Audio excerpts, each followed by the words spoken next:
Hello everyone, welcome to session 13 of LTEC 654, Programming Games and Simulations. I want to begin this week by talking about the importance of using the name property with instantiated scenes. So what do I mean by that? Well, let's take a look at this example. So here I have a really simple program, and what you see here highlighted in red is a scene that's been instantiated through code and added as a child of body. And of course the black bar down at the bottom is part of my main scene, and I might call it something like footer. So let's take a look at the simple code behind this. Take a look at my ready function, the first code that runs when my game begins. And you can see in line 5, what I'm doing is manually calling the add start scene function. And then I'm calling another function called start timer. So let's take a look at add start scene. And here is the code for that. Very simple. We all know how to do this. In line 9, I'm creating a new variable called scene, and I'm telling it to load and then instantiate a scene out of my resource folder, and that scene's name is game start. And then in line 10, I'm simply adding that scene as a child to the node body. Okay, very straightforward. We've been doing this all semester. Now, let's take a look at the second function that gets called, start timer. And here are the 3 lines of code. So for the timer's obviously part of my main scene, which is why I can use the $ timer. Line 13, what do? I set the wait time to 2 seconds. Then I connect a signal. I'm waiting for the timeout signal. And when the timeout signal occurs after 2 seconds, I am telling Godot that I want to call a custom function named onTimerTimeout. And then in line 15, I tell the timer to begin timing or to begin counting. Now, here's the dilemma. When the timer counts down, it's going to go 2, 1, 0, timeout. I'm going to call function onTimerTimeout. Now, my question here is, what if I need to access the game start scene? How do I access that? In other words, how do we reference or communicate with the game start scene that was added in a different function? The answer to that question is to use the name property. So let me show you what I mean. So take a look at this slightly modified code. Now, I want to draw your attention to line 10.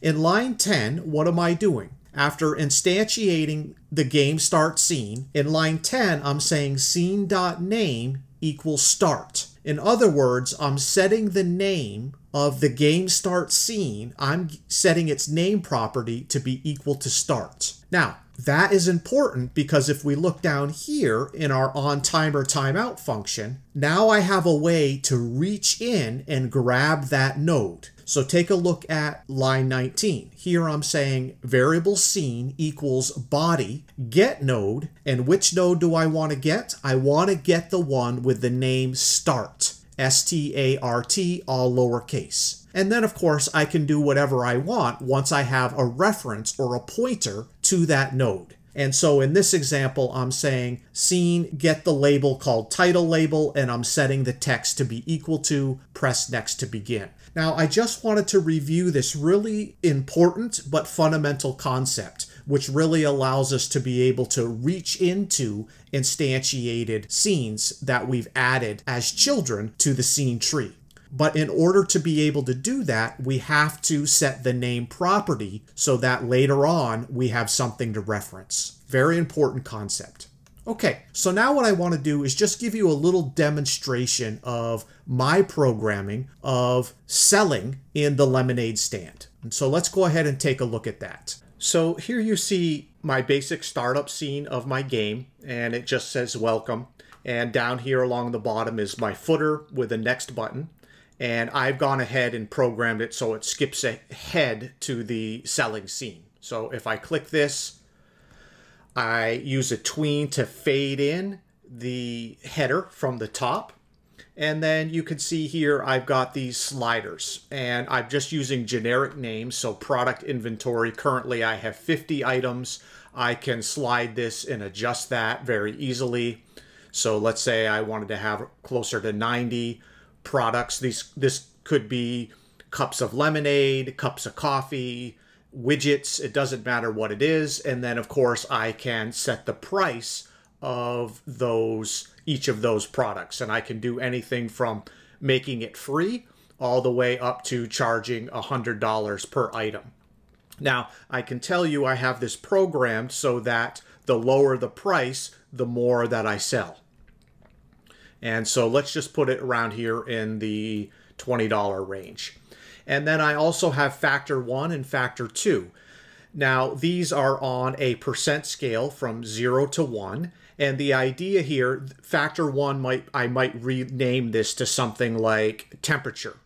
In other words, the higher the temperature, that means the more product I sell. So there is a positive relationship between that. The lower the factor 1, the less likely I am to sell my product. And the same thing for factor 2. This might be the amount of sun. If there's more sun, I'm going to sell more lemonade. If there's less sun, I'm going to sell less of it. So doesn't really matter, but what I want to do is just set these at some random value, and then I'm going to click Open Store. And this is what I would like you to pay attention to. So I click Open Store, and you can see it says Shop Open. And then for 8 hours, hour by hour, it's going to tell me how many customers visited my store, how many of those customers actually bought something, how many units did I sell, and then eventually the shop is going to close. I'm going to get a report as to how much money I made, or in other words, the day's earnings.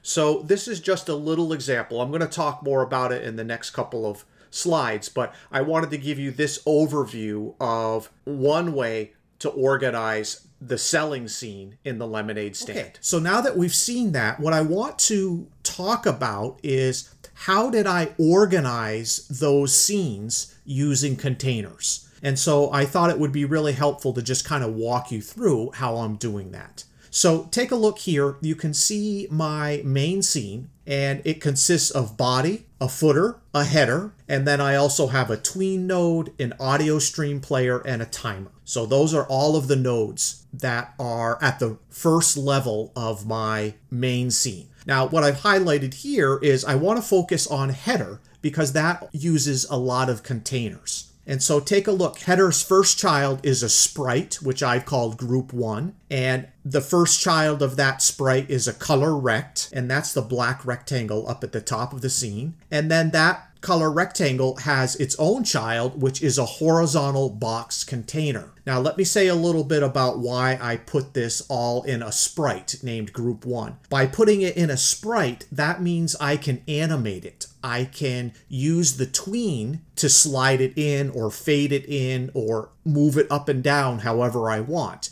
And you saw some of those visual effects in the demonstration. But right now, I want to focus on that horizontal box container. And that's how I am getting this very nicely distributed labels and sliders. And you can see if I expand that horizontal box, I actually have inside of that horizontal box, I have 4 vertical boxes. And inside of each of those vertical boxes, I have the first one highlighted here.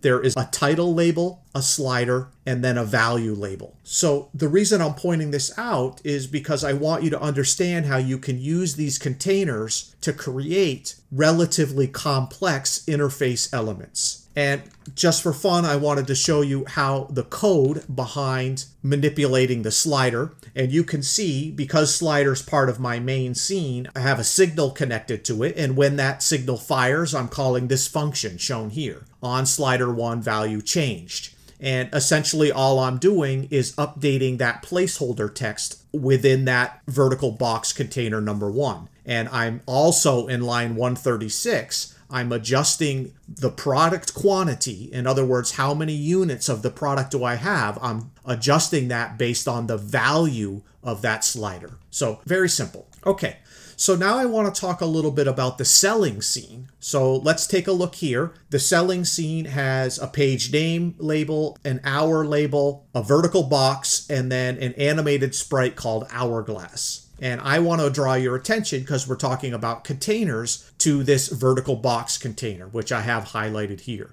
Now, if we were to expand that, we would find out that that vertical box has a whole bunch of children. And you can see them all highlighted here. The first child of that vertical box is actually a horizontal box called headings. And then I have a row 1 horizontal box, a row 2 horizontal box, so on and so forth. And actually, if I was to expand row 1, what we would realize is that is a horizontal box that has 3 labels. One for the hour, one for the customers, and one for the units. And as we saw in the demonstration, as I iterate through my code, as the day progresses, for each hour that my shop is open, I am keeping track of how many customers visited the store and how many units I sold. And I'm very cleanly displaying that information in these labels. Now, what kind of code am I using in order to communicate with those labels? Well, I have a function called update sales data. And notice that that function gets passed 2 pieces of information: the random number of customers that visited the store, as well as the number of units I sold. And in line 227, I am reaching into body and I'm getting the node called selling. And then I use an if-else statement. And I say, if the current store hour is number 1, then I want to communicate with the labels inside of row 1.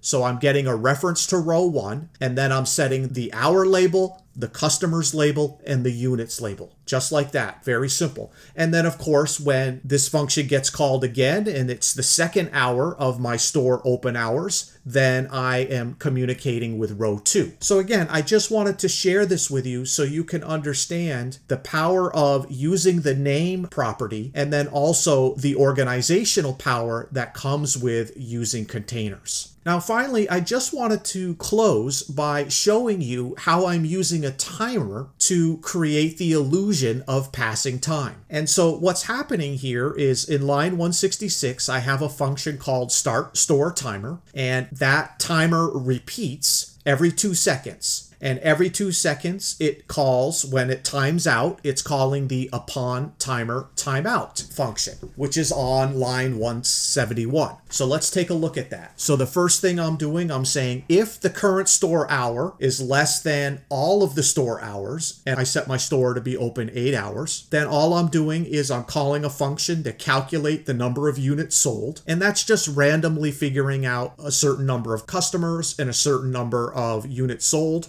And then I am incrementing the current store hour, and it's going to keep doing that every time the timer timeout event occurs. However, once the current store hour gets equals to 8 hours and beyond, what happens is the else condition. And at that point, I stop the timer and I call a function called stop selling. And a whole bunch of things begin as soon as I call that stop selling function. And so this is one example of creating the illusion of store hours passing by using a repeat timer that goes off every couple of seconds. Okay, everyone, we're out of time for today. Have a great week, and I'll see you in Canvas.